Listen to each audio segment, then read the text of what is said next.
사람이 살아가는 데 있어서 많은 것을 필요로 합니다. 재물도 필요하고 지식도 필요하고 건강도 필요하고 또 사회적인 신분도 필요하고 가끔씩은 또 명예도 필요하고 뭐 여러 가지 면에서 많은 것을 우리는 필요로 해요. 여러분, 중요한 것은 우리가 필요로 한 것을 다 가졌다 할지라도 그 자체에 어떤 의미가 있고 가치가 있는 거 아닙니다. 가졌을지라도 그것을 선용하지 아니하면은 아무 소용이 없는 거예요. 하나님께서 내게 많은 재물을 주셨지만 재물을 선용할 줄 모르는 사람은 재물의 노예가 되어버립니다. 많은 지식을 가졌을지라도 지식을 선용할 줄 모르는 사람은 아무 소용이 없어집니다. 그래서 보다 인생에 중요한 것은 갖는 것보다 중요한 것은 선용하는 거예요. 작은 것 가졌을지라도 그 작은 것을 잘 선용해 가는 사람은 인생을 훨씬 가치 있고 보람 있고 의미 있게 삽니다. 그러나 많은 것을 가졌을지라도 선용할 줄 모르는 사람은 다 쓸데없는 것이 되어버리고 만다는 사실이에요. 우리 생활이 조금 나아지다가 보니까 버려진 것들이 많아요. 많은 면에서 낭비가 되고 쓸데없이 이렇게 소비가 되어버리는. 여러분, 한 해 우리나라에서 음식 쓰레기를 처리하는 비용이 7조 원이 든다는 거 아십니까? 어마어마한 비용입니다. 7조 원. 우리 생각으로 계산도 안 돼요. 그런데 어느 정도 값이냐? 한강 다리를 3개 놓고도 남을 만큼 그렇게 큰 비용이에요. 근데 그것들이 전부 다 쓰레기를 처리하는 비용이 되었어요. 쓸데없이 낭비를 하다가 보니까, 쓸데없이 남기다가 보니까 전부 다 그런 불필요한데 소용이 되어버리고 말았다, 그 말입니다. 여러분, 우리 예수님 믿는 사람들은 이 땅에 살아가는 동안에 선용하는 삶의 자세를 반드시 가져야 됩니다. 그게 주님이 영광 받으시는 길이에요.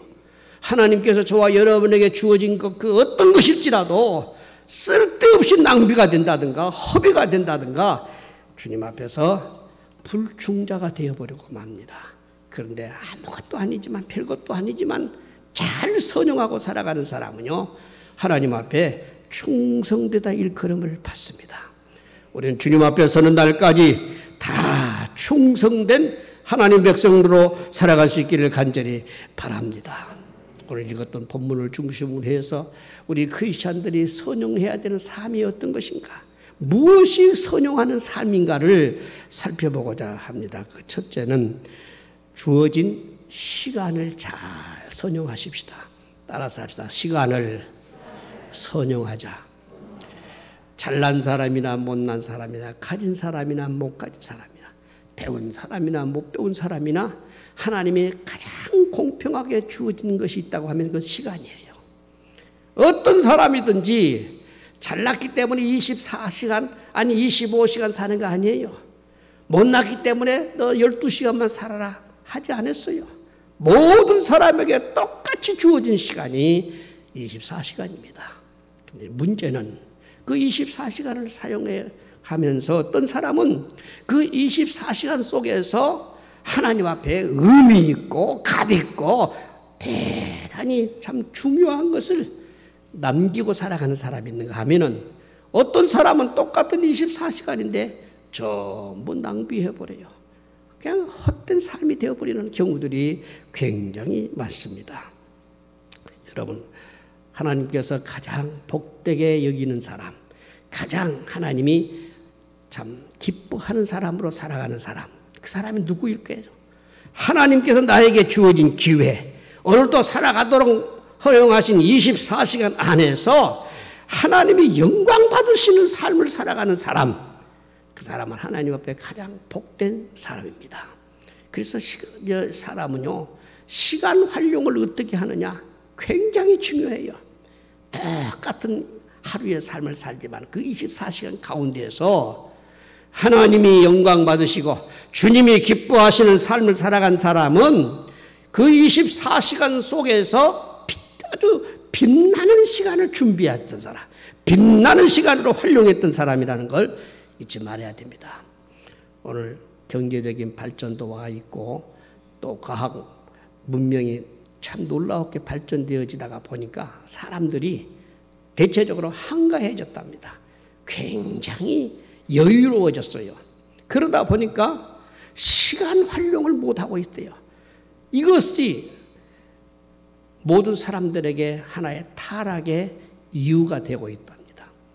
시간이 남아 돌아가니까 아무 할 일 없이 여기저기 삐우삐우 돌아다니는 사람도 있는가 하면은 시간이 남아 돌아가니까 쓸데없는 곳을 찾아가는 사람도 있어요. 아무 유익도 없는 곳에 달아갔어. 그래서 수다를 떨고 온갖 부작용을 일으키고 심지어는 탈선해버리는 사람들 너무너무 많다는 거예요.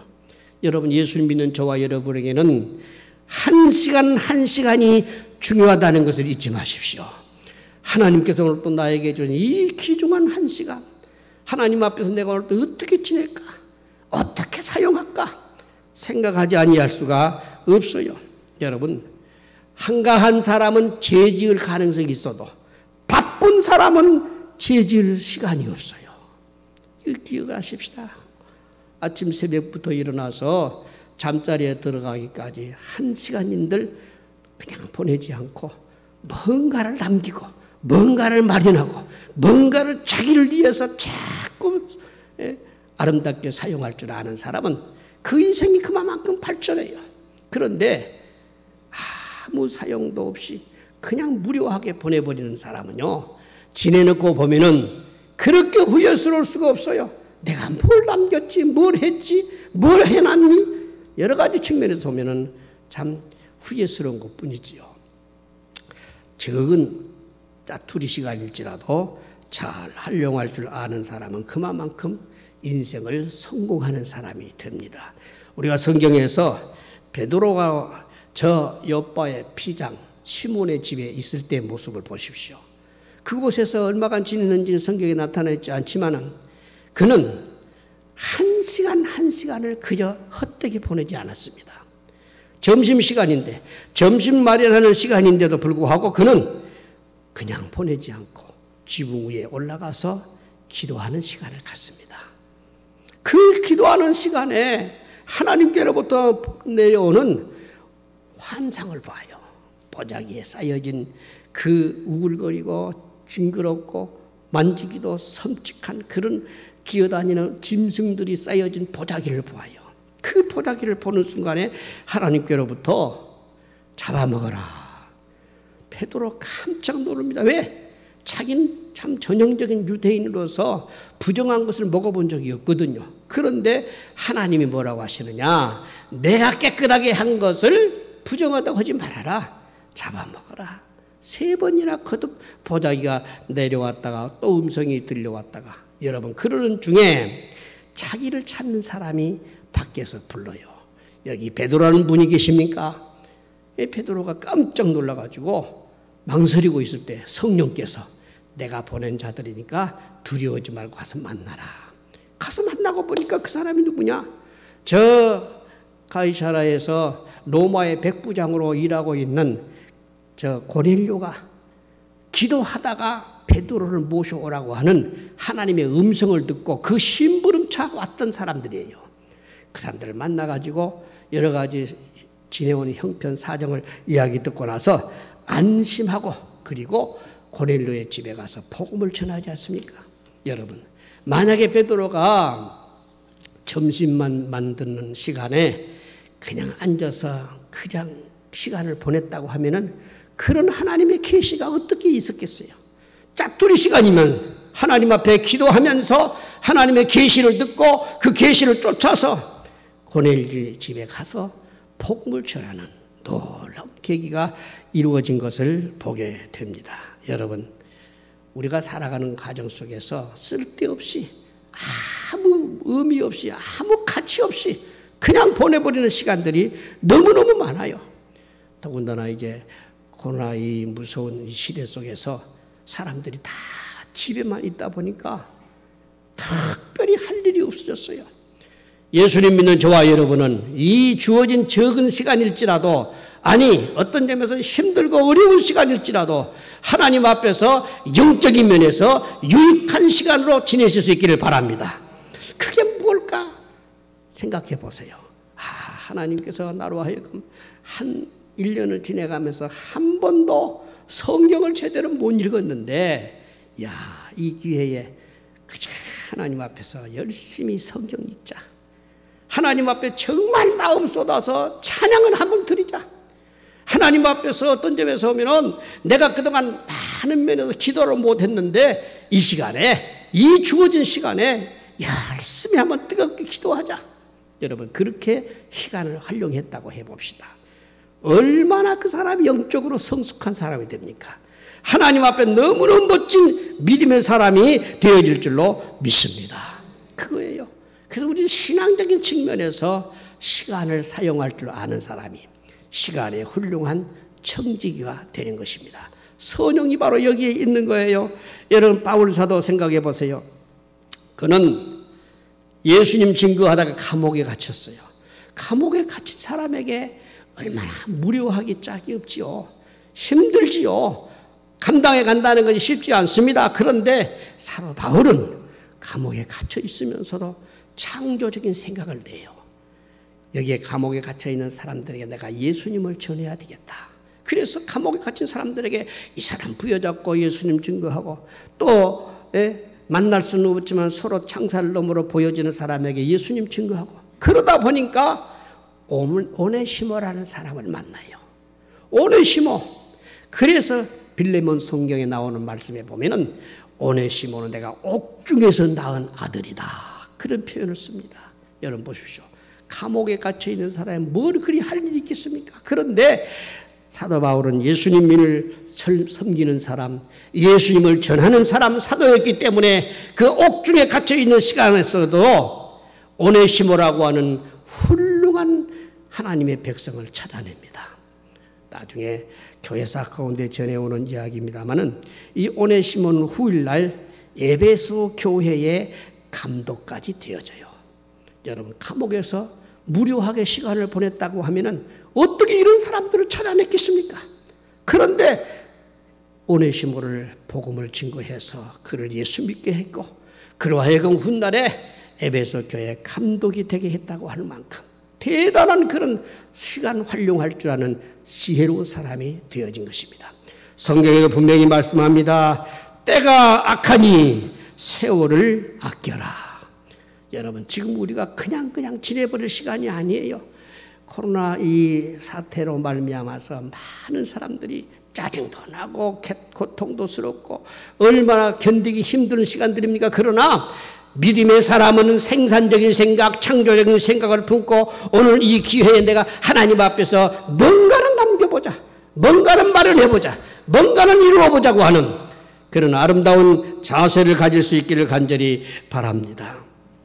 중국의 유명한 사학자 사마천이라는 사람이 있습니다. 그가 역적을 변호했던 일로 해서 그만 황제 진노를 사가지고 거세형을 받아요. 여러분 생각해 보세요. 남자가 거세형을 당해버렸다. 기가 막힌 것이죠. 살 맛이 없는 거죠. 이제는 죽어야 되겠다는 생각을 가질 수 있지 않겠습니까? 그런데 이 사마천은 거세형을 받았던 그날부터 그는 깊이 글을 쓰는 사람이 되어져요. 자그마치 약 130권에 이르는 책을 씁니다. 그 책이 바로 유명한 중국의 사가가 되어져요. 많은 중국 사람들이 사마천이 썼던 그 사가를 얼마나 감동 깊게 읽고 역사를 이해하고 시대를 파악하는 그런 지혜를 얻는지 모릅니다. 여러분 보십시오. 만약에 이 사람이 거세당했던 것에 한탄한 나머지 자살을 해버렸다든가 그만 원망하고 불평을 했다든가 무슨 흔적을 남기겠습니까? 아무것도 남기지는 못하지요. 여러분 또 중국의 유명한 전략가였던 손자라는 분이 계십니다. 이 사람도 다리가 잘려지는 벌을 받아요. 팔을 잘랐어요. 다리가 잘려진 사람이기 때문에 움직이지를 못하지요. 그러니까 남과 같이 건강치 못해요. 그런데 이 무료한 시간 속에서 내가 뭘 할 것인가? 그래서 그는 유명한 병법을 쓰잖아요. 그래서 유명한 손자병법이 바로 거기서 나와요. 여러분 보십시오. 사람들이 볼 때는 이제 저 사람은 끝났구나, 절망이구나, 아무것도 할 수 없구나. 그런데 발이 잘려진 그런 상황 속에서도 시간을 잘 활용해 나가다가 보니까 유명한 손자병법을 써서 수많은 전략을 하는 사람들에게 참고가 되었던 거 아니겠습니까? 보십시오. 시간 잘 활용하는 사람이 이렇게 역사에 위대한 흔적을 남긴다는 거 잊지 않게 되시기를 바랍니다. 우리가 잘 아는 존 버넌이라고 하는 사람은 12년 동안이나 옥고를 치릅니다. 12년 동안 옥고를 치르면서 그는 무료하게 역시 옥중 생활을 끝나지 않아요. 그 옥중 생활을 하면서 그는 열심히 우리 기독교인들의 일대기를 써내게 합니다. 그것이 그 유명한 천루역정이라는 글이에요. 성경 다음가는 중요한 책으로 얼마나 많은 사람들에게 읽혀지는 책입니까? 그 천루역정 속에 보면요, 기독교인이 예수 믿고 구원받아서 천국 가는 시간까지 한 과정이 아주 드라마틱하게 잘 묘사되어 있어요. 그는 우리 신앙인의 삶 속에는 수많은 위험이 있고 고난이 있고 역경이 있는데 그 과정을 아주 마치 하나의 연속극을 보는 것처럼 그렇게 글을 잘 써놔서 그 책을 읽고 신앙생활 하는 사람들마다 매번 신앙 속에 여러 가지 고비고비들을 만날 때마다 극복해냅니다. 지혜를 얻습니다. 여러분 보십시오. 한 사람이 옥중에서 시간을 활용해서 그런 좋은 작품을 남겼더니만 모든 성도들에게 여러 가지 유익을 끼치고 있지 않습니까? 저나 여러분이 오늘 또 이 땅에 살아가는 동안에 항상 하나님 앞에서 오늘 또 주어진 24시간에 하루를 결산해 놓고 보니까 오늘 또 하나님 앞에 이런 유익이 있었구나, 이것을 남겼구나, 이것을 하나님 앞에 오늘 또 기쁨으로 내가 마련했구나, 이런 스스로의 아름다운 그런 기쁨이 있는 복된 삶이 되어주시기를 바랍니다. 우리 예수님은 쓸모없는 돌멩이와 같은 존재였어요. 그런데 성경에 보니까 버려진 돌이 모퉁이 돌이 되었더라 그랬어요. 쓸모없는 돌멩이 같은 예수님도 성전의 모퉁이 돌이 되어주실 만큼 그분도 세상을 살아가신 동안에 우리와 같이 60년 살고 70년 살고 그러지는 않았지만 33년의 생애 속에서 가장 멋진 가장 위대한 삶 살으셨던 분이 주님이십니다. 문제는 얼마만큼 나에게 시간이 주어졌느냐가 중요한 게 아니에요. 내게 주어진 시간을 내가 얼마나 하나님 앞에서 활용하고 살았느냐가 중요합니다. 한 해를 마감하면서 또 한 달을 마감하면서 내가 이번 한 달 동안은 이런 일을 했구나, 이렇게 남겼구나, 이렇게 주님 앞에 충성되게 살았구나, 그렇게 할 수만 있다면요 최고의 축복이에요. 우리 저나 여러분이 그렇게 복되게 시간을 활용할 줄 아는 소원형의 사람들이 될 수 있기를 간절히 바랍니다. 두 번째, 예수를 믿는 저와 여러분은 재물을 잘 선용하는 사람이 되어야 됩니다. 앞서 말씀드렸습니다만 얼마나 많이 가졌느냐가 중요한 게 아니라 내가 가지고 있는 것을 얼마나 선용했느냐가 중요한 거예요. 오늘날도 우리가 이 땅에 많은 경우를 보게 됩니다마는 많은 돈을 가졌기 때문에 불행해져 버린 사람들이요 수없이 있습니다. 오래전 이야기입니다마는 박대선의 아들이었던 박동명이라고 하는 사람 아시지요? 얼마나 허랑방탕했습니까?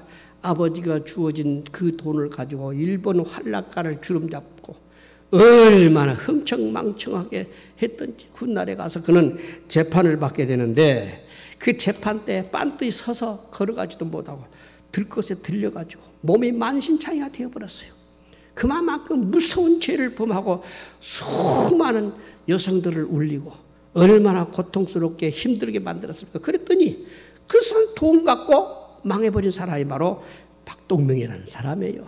여러분, 그런데 우리 사회에는 또 작은 수입이 있지만 그 적은 것 가지고 남들에게 감동을 주고 엄청난 도전을 주었던 멋진 사람들이 지역지 않게 있습니다. 중요한 것은 물질에 대한 관이에요. 하나님이 내게 주어진 것, 이걸 하나님 앞에서 내가 어떻게 선용하고 살까? 그게 굉장히 중요한 삶의 과제예요.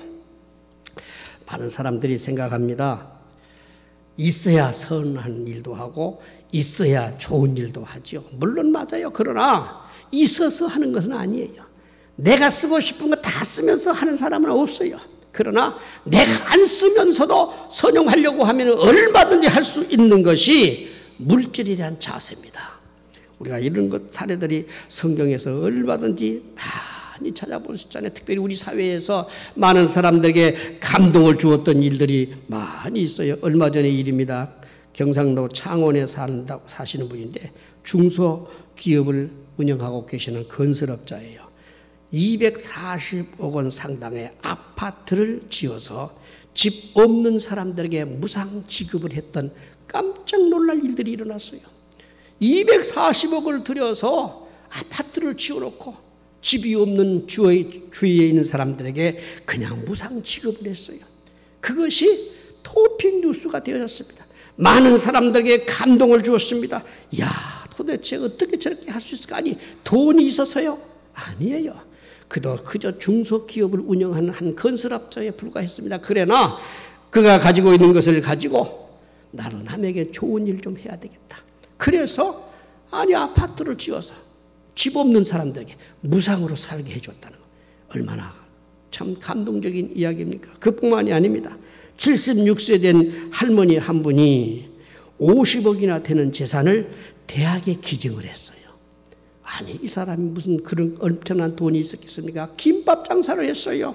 김밥 장사를 해가지고 한 푼, 두 푼 모았는데 그가 그 많은 돈을 어떻게 쓸까? 나도 이제 이 세상을 얼마 남지 않았는데 이왕이면은 나는 배우지 못하고 살았어. 너무 못 배웠어. 그러니까 못 배운 사람들에게, 학비가 없어서 학교를 못 가는 사람들에게 내가 좀 도와줘야 되겠다. 그리고 50억을 학교에 투자를 했어요.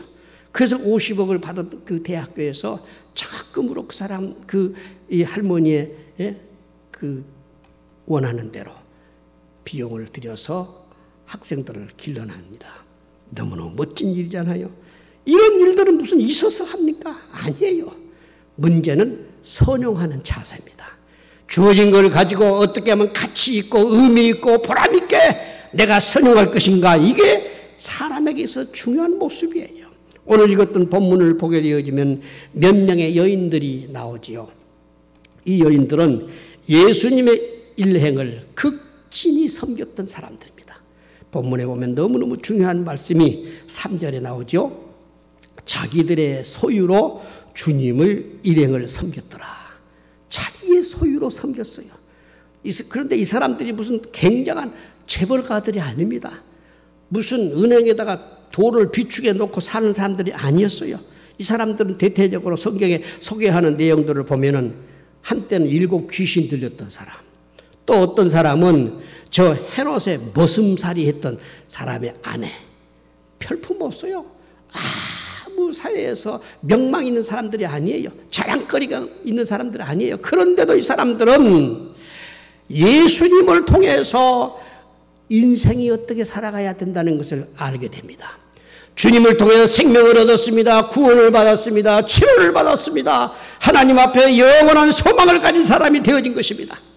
그는 그것을 생각하니까 하나님 앞에서 내가 가지고 있는 것 어떻게 하든지 주님을 위해서 사용해보자. 그래서 복음을 증거하는 일에, 예수님의 사역 속에, 제자들의 활동 속에 자기들의 소유를 갖다가 열심히 선용했기 때문에 오늘 성경에는 바로 그 사람들을 기록을 해놓고 자기들의 소유로 섬겼다, 이런 표현을 하고 있는 것입니다. 사랑하는 여러분, 아무리 적은 것일지라도요, 선용하면은 몇 배의 엄청난 가치가 나타납니다. 그러나 아무리 많은 것일지라도 악용하면은 그 많은 것이 오히려 자기에게 엄청난 인생의 폐해가 되어져요. 이런 사례가 수없이 있는 것을 우리는 우리 사회에서 많이 보게 되어져요. 가진 것 때문에 부모가 자식 간에 갈등이 생기고, 가진 것 때문에 형제 간에 갈등이 생기고, 이웃 간에 갈등이 생기고, 사회적인 갈등이 생기는 얼마나 안타까운 일들이 많이 있습니까? 그래서 예수님께서는 우리에게 물질에 대한 기도를 하라고 할 때에 다른 그 기도하지 않겠어요. 일용할 양식을 주시옵소서. 이게 예수님 우리에게 기도에 대해서 특별히 물질에 대한 기도를 드릴 때에 이 기도를 가르쳐 줬어요. 일용할 양식 무엇이겠어요? 욕심 부리지 말고 걱정하지 말고 불안해하지 말고 하나님께서 주신 것으로 일용할 양식을 삼고 감사하며 살라 그 말입니다.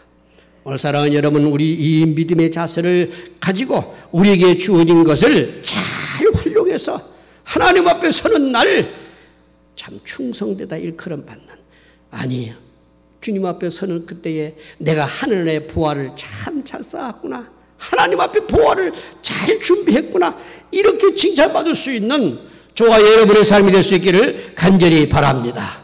그래서 진정한 믿음의 사람은요, 물질 활용에 있어서 지혜로운 사람이에요. 현명한 사람이에요. 선용할 줄 아는 사람이에요. 악의 도구로 쓰지 않습니다. 자기만을 위해 쓰지 않습니다. 하나님과 복음을 위해서, 교회를 위해서 선용할 줄 아는 사람이 주님 앞에 서는 그때에 칭찬받는 사람이 되는 거예요. 우리 모두가 그렇게 살아갈 수 있기를 간절히 바랍니다. 선용의 삶 마지막은 남은 인생을 잘 선용해야 된다는 말씀이에요. 여러분, 사람의 60을 살게 되면은 60 산 사람을 가리켜서 뭐라고 합니까? 환갑을 맞이했구나, 그렇잖아요. 환갑이라고 하는 본래의 뜻이 뭐냐면요, 살 만큼 살았다 하는 뜻이에요. 하나님께서 너 60평생 살았으면은 너 이제 살 만큼 살았어, 그 의미랍니다. 저도 이 내용을 잘 몰랐어요. 그런데 어떤 글을 읽다가 보니까 이 말이 딱 소개가 되는 거예요. 내가 환갑 맞이했구나. 그것은 너는 이제 살 만큼 살았어. 그러니 남은 삶은 밝게 살아라. 남을 위해서 살아라. 더 아름답게 살아라. 더 가치 있게 살아라. 그런 의미가 담겨 있다는 것이에요. 여러분, 그래서 환갑을 지는 사람은 그 다음부터 살아가는 것은요, 내 시간이 아니에요. 주님이 나에게 덤으로 주시는 시간입니다. 할렐루야. 나는 그 글을 읽다가요, 내 스스로가 어마어마하게 도전을 받았어요. 나는 환갑 지는 지가 벌써 10년이 됐어요. 10년 동안 나는 하나님 앞에서 그렇게 살았었구나. 앞으로 이제 80이 될지 90이 될지 모르겠는데 나머지 생활은 하나님 나에게 덤으로 주는 시간이었구나. 그러면 덤으로 주는 시간을 어떻게 지내야 될 것이냐, 이것을 가만히 한번 생각해 보게 되었습니다. 여러분 보십시오. 많은 사람들이 나이가 그냥 들어가는 것으로 인생을 사는 것이다, 이렇게 생각하면 큰 착각이에요. 내가 이제 60이 넘었으면은 오늘 또 하나님 나에게 주시는 남을 위해서 살라고 하는 좋은 기회구나. 하나님 앞에서 복되게 살라고 하는 섬김의 삶을 살라고 하시는 하나님이 내게 주신 기회구나. 이렇게 생각하면서 살아갈 수 있기를 바랍니다. 여러분, 나이 60이 되어지면요, 어떻게 보면은 이제는 보통 활발하고 활동적이고 능력 있게 살아가는 사람들에게 있어서는요, 참 미안한 이야기지만 폐물 취급이에요. 이제 쓸 만큼 다 썼다 그 말입니다. 별로 어디 가든지 환영받지 못해요. 여러분, 교회도 말입니다. 목사님이 은퇴를 하고 새로운 후임자를 물색을 하는데 전부 다 기준이 뭐냐면요, 40에서 50 안에, 그게 기준이에요. 60 넘어간 사람은 쓰지도 않아요. 어디 가도 환영 못 받아요. 그런데 제가 그걸 가만 생각해 보니까, 그러면 60이 넘어버렸는데, 아니 70이 넘어버렸는데 이제 어떻게 우리가 살아가는 것이 선용하는 삶일까? 여러 사례들을 제가 여러 신문이라든가 다양한 그런 잡지를 통해서 읽어보면서 깜짝 놀란 사실들을 발견했어요. 어떤 공무원인데요, 퇴직을 한 후에 아침 7시에 나가서 건널목에 서가지고 깃발을 들고 호루라기를 입에 불고 교통정리를 합니다. 근데 이분이 아침 일찍이 나가서 교통정리를 하면서부터 그 건널목에서는 한 번도 교통사고는 없었다는 거예요. 뻔듯하면 아이들이 차에 치여 죽고 사건이 발생하고 문제가 생겼는데, 이분이 그 깃발을 들고 신호를 하는 거예요. 좌로 우로 신호를 하는데, 그때부터 이 골목길에서, 이 건널목에서 한 번도 그런 사고가 생기지 않았다는, 이거를 생각하니까 이분이, 야, 내가 참 보람있게 살았다. 정말로 멋지게 살았다. 여러분, 누가 돌을 주어서 하니까? 누가 표창장 주어서 하는 겁니까? 아니에요. 내가 이제 살 만큼 살았으니까 나머지 시간은 내가 이렇게 좀 살아야 되겠다 해서 자원해서 봉사한 것이었어요. 그런데 그분이 그 대담 가운데 그런 이야기를 했더라고요. 내 인생의 최고의 보람은 은퇴부터 시작됐습니다. 그러더라고요. 은퇴 전까지는 가정, 아이들을 위해서, 아내를 위해서, 가정 식구들을 위해서 자기가 다 보냈는데 딱 은퇴하고 나니까 이제는 살 만큼 살았다. 그러니 남은 시간을 내가 남을 위해서 살자. 그래서 그 골목길에서 깃발 들고 교통 정리를 했다는 거 아닙니까? 또 어떤 퇴직 공무원은 매일 도시락을 싸들고 시청 혹은 구청 민원실에 찾아가서 봉사를 합니다. 아무 글도 모르는 분들이 가끔씩 민원실에 오잖아요. 쓸 줄 몰라요. 뭘 쓰라고 제시하는데 뭘 써야 될지 몰라요. 그러니까 이분이 그런 모습을 보고는 반드시 그분들을 찾아서 자기가 대피를 해줘요. 대피를 해주는 사역을 했더니 이분이 어디 가든지 환영받는 사람이 되는 거예요. 내가 어려워서 힘들어서 아무것도 못했는데 저분이 나를 대신해서 대피를 해줬기 때문에 그 대피를 해준 때문에 이런 문제도 해결하고 저런 문제도 해결됐노라고 너무너무 좋아하는 거예요. 그때서 이분이 내가 공무원 생활할 때는 그냥 한 달 되면 봉급 받는 기분으로 또 시간 되면 진급하는 그런 기쁨으로 살았는데 그 나에게는 별로 아무런 의미도 없고 보람도 없었는데 나중에 퇴직하고 나서 남을 위해서 이런 대서를 하는 역할을 했더니 그게 나에게 보람이었다. 그런 고백을 하고 있어요. 또 어떤 분은 산림청 직원을 지내다가 퇴직을 했어요. 이분이 산에 가서 이제 매일같이 오물을 줍는 역할을 했습니다. 사람들이 등산을 하면서 여기저기 버려놓은 오물들을 누가 무슨 칭찬한다고 해서 주는 것도 아니고, 크게 무슨 박수해줘서 하는 것도 아니었어요. 그냥 자기가 산림청 직원으로 지내다가 보니까 이게 얼마나 중요한가. 그래서 산을 오염시키지 않기 위해서 남이 그냥 무심코 버려버린 것, 그걸 주워서 쓰레기의 봉지에 담고 그렇게 지냈습니다. 저는 벌써 2년간, 3년 가까이 우리 총회 고시위원장을 하고 있어요. 엊그저께도 전화를 받았는데 금년에도 제가 또 고시위원장을 하게 됐어요. 근데 고시위원장을 하면서 매년 그저 한 120명 가까이 응시를 합니다. 근데 응시하시는 분들 가운데는요, 젊은 사람도 있지만은 나이 드신 분들이 있었어요. 작년에도 보니까 63세가 되으신 분이 이제 목사 되겠다고 왔던 분도 계시더라고요. 그분들을 만나서 이렇게 상담을 해요. 근데 대체적으로는 다 괜찮게 살아온 사람들이에요. 생활 형편도 괜찮아요. 배울 만큼도 배웠어요. 근데 자기가 이제 퇴직을 하고 보니까, 사회적으로 퇴직을 하고 보니까 남은 생활을 내가 어떻게 살까? 자기가 어렸을 때에 예수님을 믿었는데 예수님 믿고 교회 안에서 교사도 하고 청년의 간부도 해보고 또 남성교회, 여성교회 참여해서 각가지 여러 가지 사역도 해봤는데 딱 60이 넘어가니까 교회에서도 별 쓸모 없는 사람이 되어버리더래요. 청년회 회장하는 사람도 없고 교사 하라는 사람도 없더래요. 얼마 전에 제가 저 완도의 어떤 집사님을 한번 만났는데요. 이야기하다가 보니까 그분이 무심코 하는 소리가 제가 우리 교회 청년회 회장입니다 그러더라고요.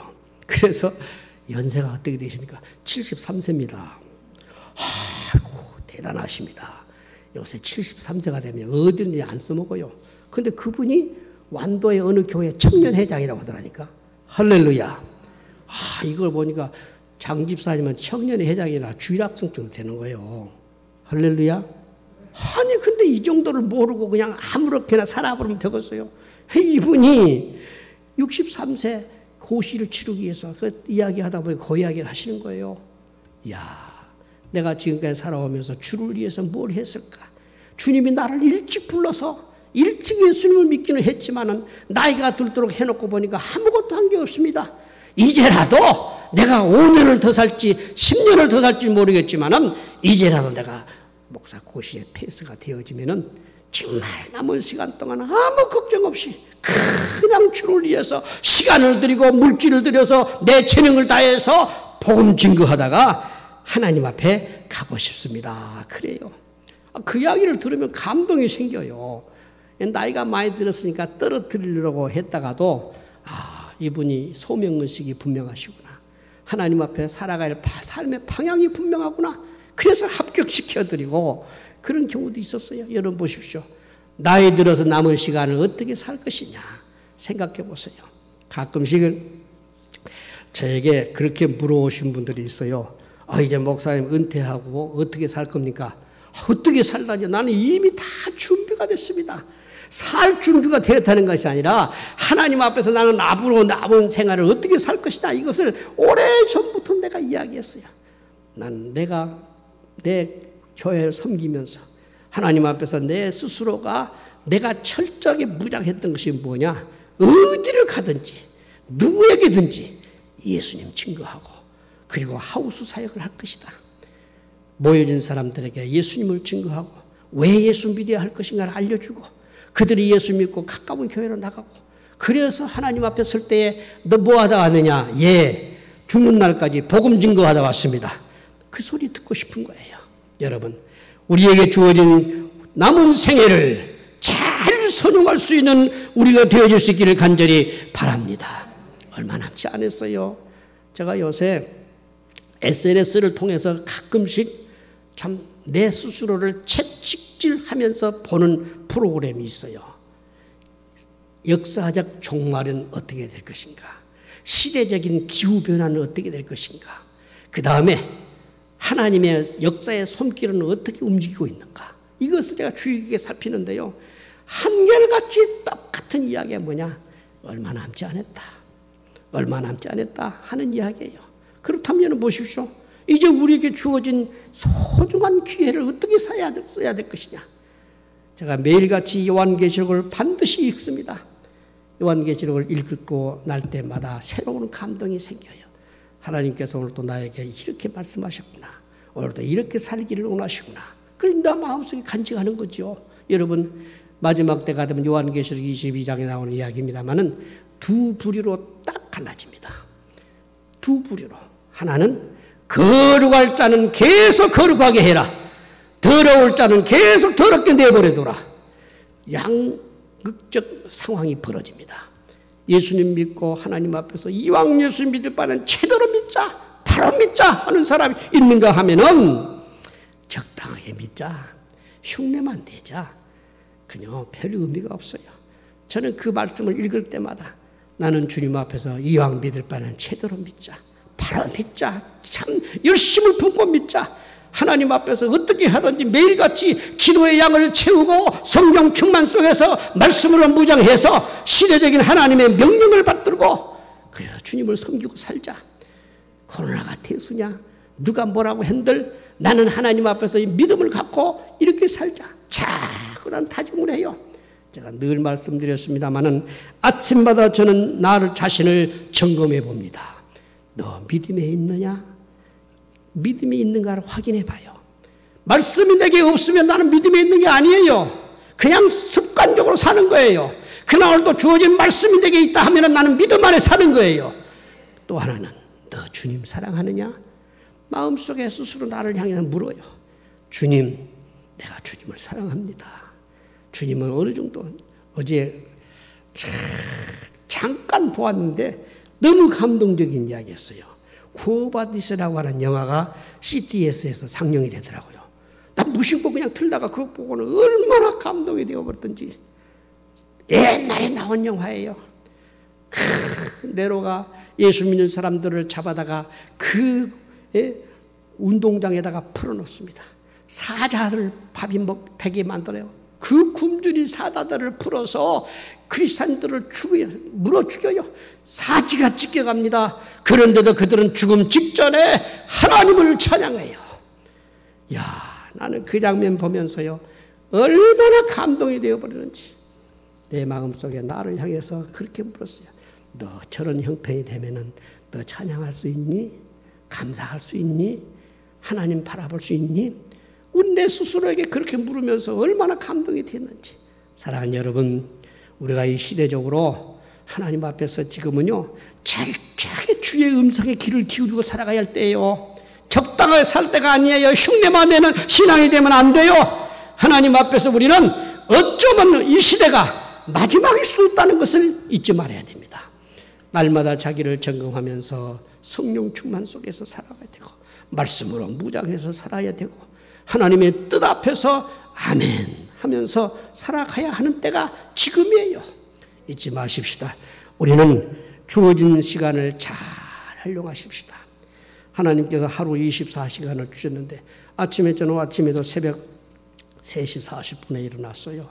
아침을 준비하고 새벽 기도를 준비하고 말씀 앞에서 무릎을 꿇고 예배를 준비하면서 내 스스로가 그렇게 했어요. 하나님, 오늘도 내게 필요한 은혜를 주세요. 주님이 붙들어 주셔야 됩니다. 하루를 지나가면서 쓸데없는 염려, 쓸데없는 걱정에 붙들지 않게 해주세요. 주님께 붙들려서 주님만 찬양하는 믿음의 삶 되게 해달라고 그렇게 기도하고 말씀을 봅니다. 그 말씀 보는 시간이 나에게는 최고의 축복된 시간이에요. 가장 아름다운 시간이 영이 내 마음속에 영적으로 뭔가 꿈틀거리는 그런 느낌을 가져요. 그래서 아침 새벽에 성경 읽는 시간이요 최고의 시간입니다. 복된 시간이에요.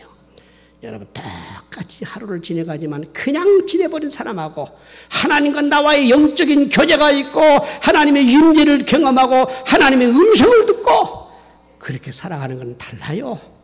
우리 모두가 주님 앞에서 복되게 살아갈 수 있기를 간절히 바랍니다. 시간을 최고로 활용할 줄 아는 사람이 되십시오. 시간 24시간이라는 시간이 그냥 흘려보내면 안 돼요. 하루를 지내가면서 나에게 주어진 시간 기도하자, 말씀 보자, 하나님 앞에 순종하자, 주님이 기뻐하는 삶을 살아가자. 자꾸 자기를 다짐해 가야 돼요. 하나님께서 주어진 물질을 오늘도 주님이 기뻐하는 선용의 사람이 되어지자. 그래서 주어진 것을 가지고 어떻게 하든지 하나님의 영광 받으신 일에 잘 쓰여지게 하자. 그게 우리 삶이 돼야 돼요. 오늘도 복된 삶이 우리에게 일어날 수 있기를 간절히 바랍니다. 남은 우리의 인생이 언제 어떻게 될지 누구도 몰라요. 그러나 매일같이 하나님 앞에서 내가 복되게 살아가겠다고 하는 선영의 삶을 살아가겠다고 하는 그런 다짐을 갖고 살아가는 사람은 어느 것 하나도 헛되지 않습니다. 다 의미 있고 가치 있고 보람 있는 생활이 되어진다는 것을 잊지 않게 되시기를 간절히 바랍니다. 저는 본문 속에 등장하고 있는 이 참 신분도 낮고 볼품도 없고 과거에는 귀신 들렸던 여인들이었지만은 그들은 이 세상에서 예수님이 가장 귀하게 여기시고 성경에 등장하고 있는 최고의 인물들이었어요. 왜 그랬을까요? 잘 선용했기 때문에. 하나님 앞에서 시간을 선용했습니다. 물질을 선용했습니다. 하나님 앞에서 그는 자기를 잘 하나님 앞에 들여서 쓸 줄 아는 인물들이 되었더랬어요. 주님께서 그래서 이 사람들을 성경에 담아놓고 두고두고 우리에게 교훈을 삼고 있지 않습니까? 사랑하는 여러분, 우리 모두가 하나님 앞에서 진정코 선용하는 인생, 복된 인생이 되시기를 주의 이름으로 축원합니다. 우리 다같이 함께 합심하여 시간 통솔로 기도할 텐데 주님, 나로 하여금 내 인생에 선용의 삶이 되게 해주세요. 시간을 잘 선용할 수 있게 해주시고 물질을 잘 선용할 수 있게 해주시고 하나님께서 내게 주어진 모든 기회를 잘 선용해 살아갈 줄 아는 믿음의 사람 되게 해달라고 다같이 함께 주의 일 차고 통솔로 기도하십시다.